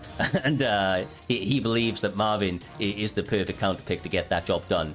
But my guys, with that all being said, we will take a little bit of a look at the next fight of this evening, which is DB Toasty Frickin' Toes up against EK Psycho Shark VS. He is not part of the VS camp. Part of the EK camp, from what I hear from the man himself, and I do apologize for the misspell on the graphic. That is my bad, my man. But as we move into this one, Reaper, this one is a huge fight between two guys very, very much on the rise. Toasty, we've seen him around for a long time. He's been in or about that top 10. But of course, EK Psycho Shark now 2-0 in the Xbox division, been calling out for a lot, for big opportunities like this. He's got it here this evening and has an opportunity to not only go 3-0, but to knock off a big name in the Xbox division and, really put himself in the focus of people's minds to be considered for championships in the relatively near future, should he continue his winning ways. Yeah, and I've seen both of these men fight in many different leagues, many different spars, live streams, and Toasty's one of those guys who's ranked number 9 in Diddy Boxing. He's got the talent, he's got the skills, he's in the top 10, so he's a serious competitor. You have Psycho Shark, who's ranked 13, undefeated this season, 2-0, looking to go 3-0, has the winning record here as we go into this fight. But Matty, as we know, that doesn't mean nothing, because that can be spars, that can be lobby up and then check the ping and bounce out. So it doesn't really mean nothing, right, until we get into the meat and the fight right now. And the lights of prime time will shine the brightest. And it just depends if this diamond in Psycho Shark is going to shine bright, or if he's going to turn to absolute golf. Just looking at the picks early on, you can see that I don't think the Rafael Fiziev pick is going to favour Toasty Toes an awful lot, because he is a grappler who doesn't really have an awful lot of great strike and defense, to be completely honest with you, and that's not going to him with Fiziev. Like, he shot two, went for a clinch and a takedown so far with Fiziev, and we're 40 seconds into the fight. I don't think this is going to favour him awfully well. Quite go on, sorry. But to be fair, he is doing all right in this fight so far. He's fighting a little bit more smart than what I'm used to seeing out of him. But so it's still a very, very game to play for. The thing is there, Matty, right, the one thing I didn't like is going into this fight in the Twitch chat, Toasty Toes dropped in for a moment and said, "I'm fucked." Which is not a mentality I like going into a fight, to be quite honest with you.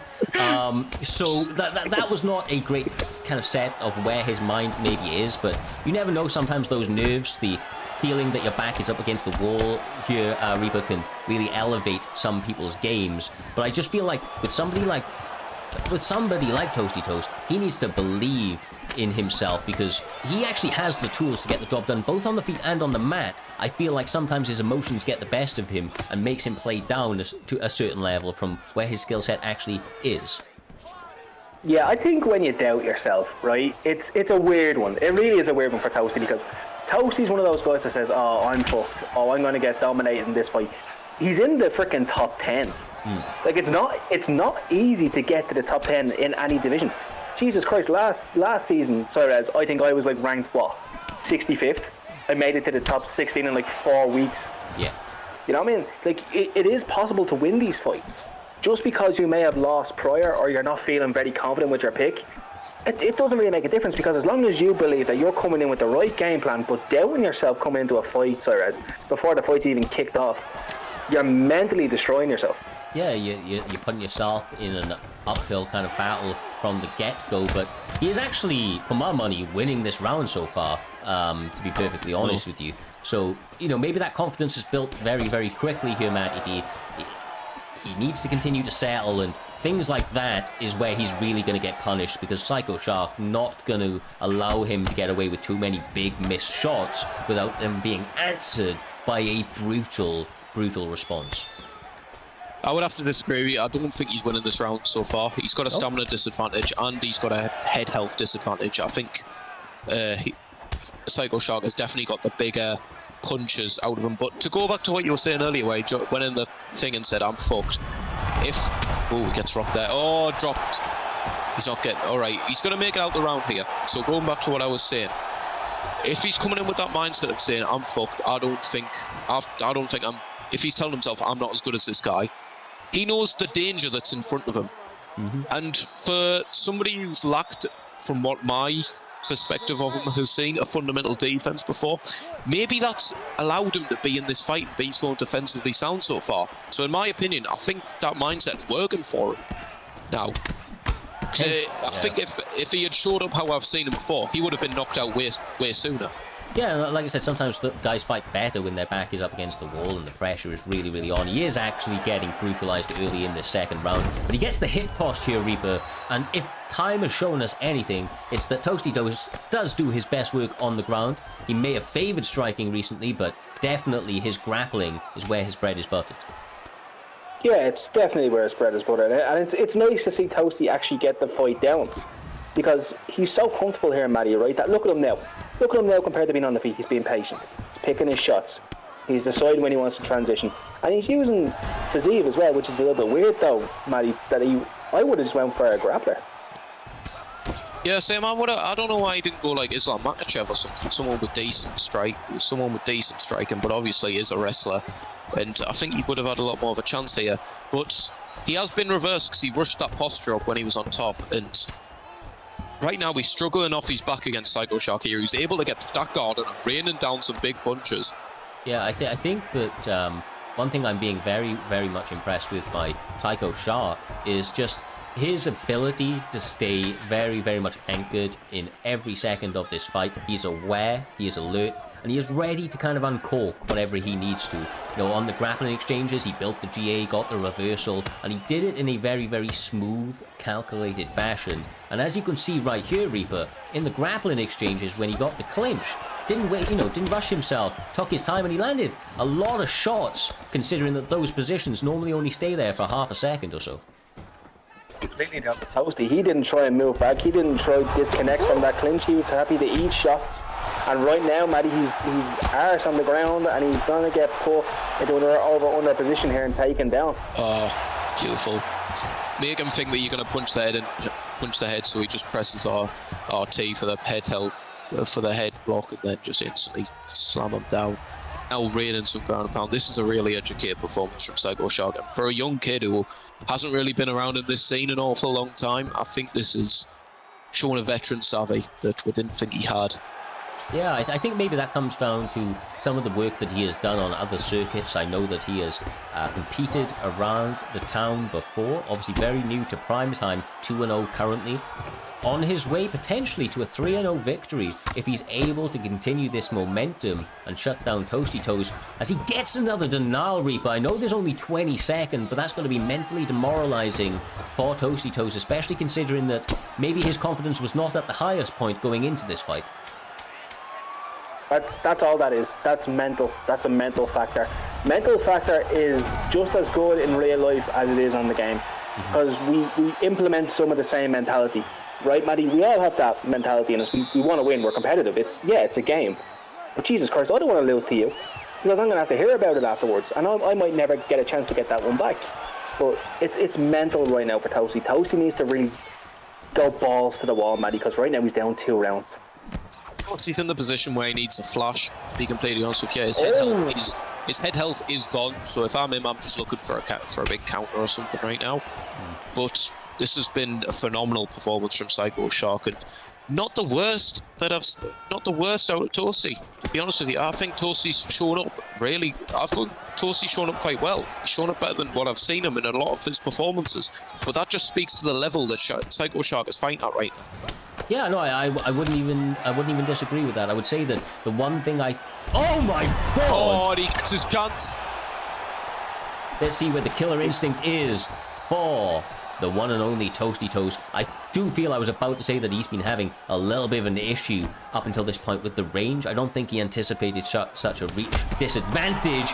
And my god, the boxing from Dustin Poirier, EK Psycho Shark, getting the goddamn job done out here, Reaper, in a spectacular way. What an uppercut. I mean, sent him flying, brother. Yeah, he sent him flying, but just before that, Matty, Jesus, we nearly had an upset of the season with that, because he timed that pull uppercut perfectly. And it looked like Psycho Shark was in a state that we've never seen him before, which was hurt. And he was hurt for quite a while as well, Matty. He could have easily, got him out of there if he had to push forward a little bit more, but I think he was just a little bit nervous to push forward. I think he didn't capitalise with the right shots, and to be honest with you, it was quite a weak rock, if you understand what I mean. It was quite a flashy type of a rock. So I don't really think, given much, at most he would have got a lucky knockdown where he would have got up kicked, to be honest with you. It wasn't that significant. He needed someone from fucking hell to bring that fight back, and I don't think it was going to happen, because Psycho Shark just poured on that pressure so much in that first and second round.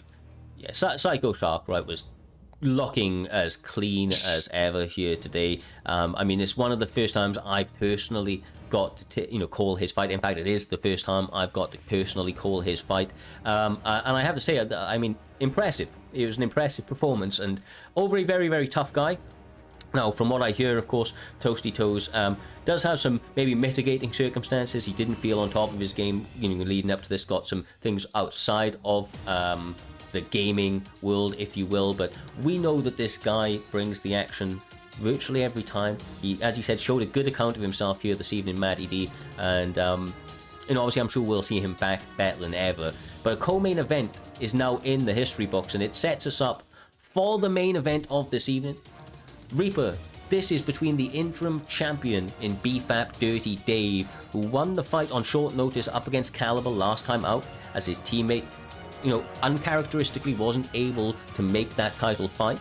So, he took it, he ran with it, and he got the victory very, very cleanly up against a tough top-level opponent. But it's a little bit different when you're up against an undefeated prospect in Cass, currently ranked number 3 even, and 4-0. I feel like the undefeated side of things is really a big factor in fights. I feel like it elevates your confidence and, puts extra pressure that a lot of fighters seem to react very well to. You don't want that out to go, brother. You don't want that out to go. Yeah, definitely. When you have an O this late into the season and you're 4-0, the last thing you want to do is lose it, because you gain like a mystique. It's kind of like, oh Jesus, Cass is fighting this week, and let's just say Cass is 4-0. He's kind of like, well, he's undefeated, but he's fighting DirtyDave. Yeah. It's going to be his biggest challenge to date. This is a step up in competition this is where we're going to find out, Cyrez, whether Cass is the real deal, or if Dirty Dave, because he's defending his interim championship. I think this might be a primetime first, actually, Cyrez. I don't think I've ever seen an interim championship defended.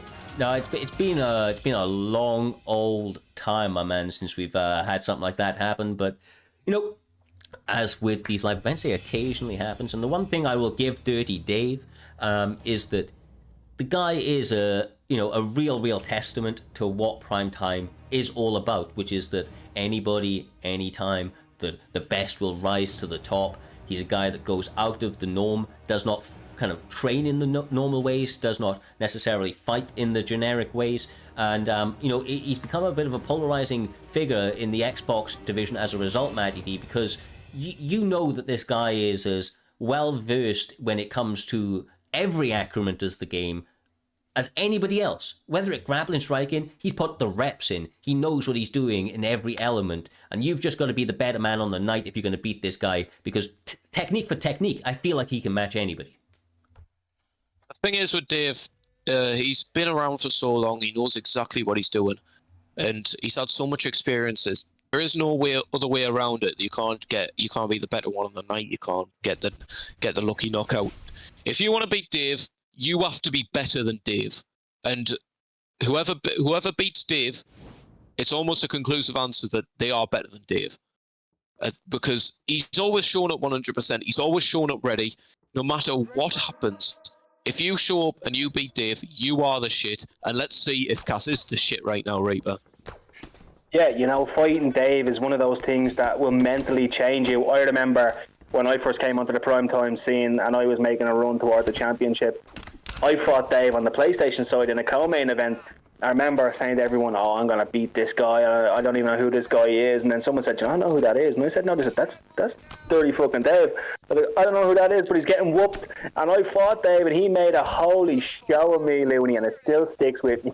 Yeah, I mean, like, he is, we used to say it about Styles, but Dirty Dave is definitely, being one of the teammates of him, the new version of that, which is, he is pure, emotional abuse in that octagon, especially when he takes you down. I have to say, though, Cass's approach to this fight, Matty D, has been absolutely on point. He has been on the front foot, active with his combinations, making Dirty Dave feel his presence, and, his accuracy has been pinpoint here this evening, connecting with virtually everything. Cass is doing everything perfect right now. He's checked leg kicks.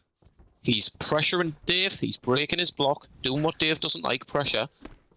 Cass is doing everything right now. Dave's the one who needs to make the adjustment here. Yeah, Cass is fighting to perfection. He's getting out of range, but there you go.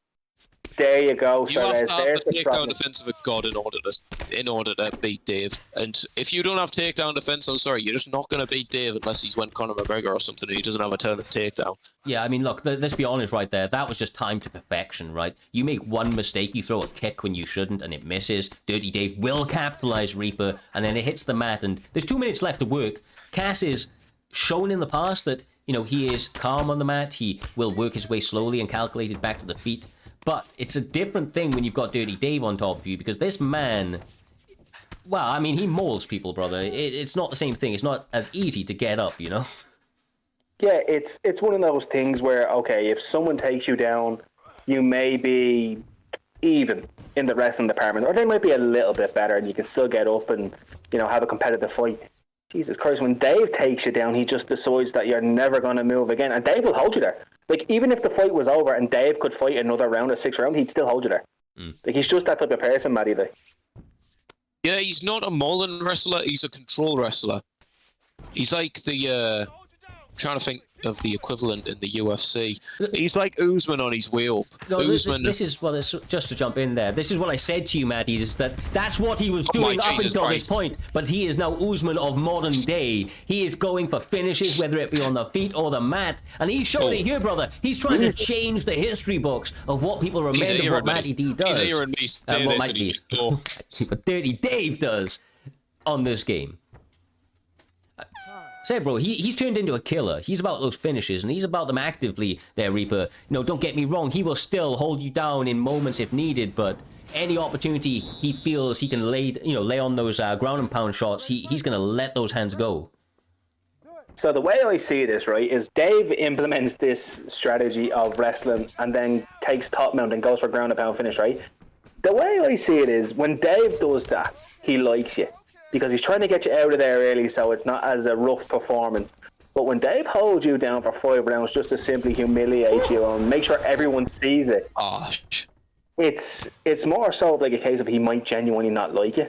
So it's like if Dave decides to give you a quick death, it's welcomed almost like Cyrus. Yeah, American Psycho vibes at times if you're going to do that to somebody, right? But now, honestly, this guy, I've been very, very impressed with the advancements that he's made in his game, the willingness to actively go for finishes, because, of course, especially with the ranking system in Primetime MMA, a point-based system where you are rewarded for finishes, and the earlier the finish, the better. Dirty Dave has made adjustments to his game as a result, and that's why, with those adjustments, he's able to continue to put himself at the top end of the rankings, if not the champion, basically every season, Matty. I mean, you don't see this guy outside the top 5 very often. Jesus. And this is why, bro. Look at the ground and pound. I remember commentating Dirty Dave versus Dragon, and the fight was over in the second pretty much. And Dave dragged it out until the 4th round because Dragon Ray Naked choked him in a fight unranked. It's just going back to what Reaper said. Let's just remember the type of man this is. And quite clearly right now, I think he likes Cass because he's trying to kill him. Yeah, he is trying to get those finishes. Those, like right now, he doesn't want to risk the opportunity to get that Xbox Championship back on his side, Reaper. It will be up against a teammate, which I'm sure will be bittersweet, but they're old frenemies, if you will. They've been around the block for a few times now. They've had a couple of matches in the past, and as you can see, it's all about surging talent. It's all about where your confidence is. It's hard to stay at the top forever, and they're kind of neck for neck. It's not that Cass is out of this, yet. This has just been a very bad round for him, and I feel like there's some big kind of talking tos in the corner if he makes it out of this one that are going to need to happen to bring him back to a winning mentality to get back into this fight and turn it around. Yeah, Dave right now was just, it goes back to what Maddie was saying. This fight could have been over a little while ago, but Dave keeps posturing him down. I'm starting to think, does he like Cass? Because if I was Dave, I'd be kind of like, okay, I probably could have finished this fight a little while ago, but Dave's just like a showman that he's like, no, I'm going to showcase all of my skills. And you're going to sit there for 25 minutes and you're going to like it. Sorry, Rez. I don't know about like it, bro. But yeah, no, Who else want to go to bed? He has got 15 seconds left in this round. This has been a horrendous one for him. But the hands of Conor McGregor, that left hand in particular.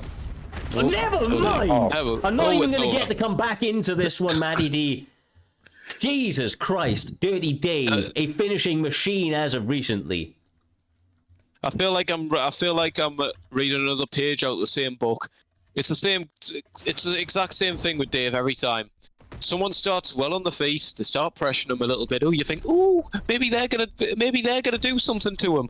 But unless it's Trixie, unless it's like Fadinator or something like that, it's always a case of they get taken down, they get mounted, they get damaged, they get the stamina drained, and then they get finished in usually the 3rd or 4th round usually. Well, frickin' well. What a fucking main event that was. Friday, nice to have a championship on the line out here, Reaper. Dirty Dave does it again. I am eagerly anticipating that rematch between him and Trixie now. I feel all the marbles, it's for all the marbles, bro. And for my money, this new version of Dirty Dave and the new version we've seen of Trixie, we're going to see something else come fight night. Yeah, it's literally like, okay, let's look at it this way really quickly. Dirty Dave, a very experienced grappler. Trixie, a very experienced grappler. Dave has shown some signs of really great striking on the feet right now. Trixie is the same. It's a 50-50 fight. They're teammates. They're going to spar every day. They're going to tell each other game plans on how they'd want to win fights, and they both hold a championship. And I know you're saying, it's all love in the camp. It's not. I don't care. I'll tell you now. If Storm beats Smudger, I'm telling Storm the next week, I'm going to fucking rise through the ranks. I'm taking that from you because it's personal. that's the way we are. I tell you, it's different behind closed doors. They'll say, "Oh, we're friends." Well, we're not friends, mate. You have what I want, and I want my name in gold. So. Oh, look, you best believe it, right? But you know, that's for the time that they're in that cage. I will say that those guys meeting the way that they have, you know, and training as kind of regularly as the BFAP boys do, I just feel like I don't know, man. It's something else right now. It's something else. We've seen sensational fights in the past. You know, it would either be Trixie gets that finish in the second or third round, maybe a little bit later in that fourth, or Dirty Dave wins that decision, right, or gets the finish late in the fight. But Dirty Dave has leveled up. He's made himself a danger from the first bell to the last bell, and yeah, genuinely, I'm very, very impressed with the actual progression of both guys so far. Speaks volumes not only to Dirty Dave and Trixie as individual competitors, but of course the BFAP camp as a whole, who have been doing fantastic work with their fighters, and it has been shown in the results that they have, you know, against their name. With that all being said, before we head out from this evening, Primetime 77, once again, that is going to be tomorrow, Saturday, 26th of November, 3:30 p.m. Eastern, 8:30 p.m. GMT. It is a sensational fight. NM Smudger, MBK, I Am The GOAT. We spoke about it in volumes earlier on this evening, so you all know what to anticipate. It has been an absolute pleasure calling this fight alongside yourself, Reaper, Matty D. From myself and all the guys at Primetime, much love, stay safe, and make sure to join the range at the end. Show some love to the Primetime community.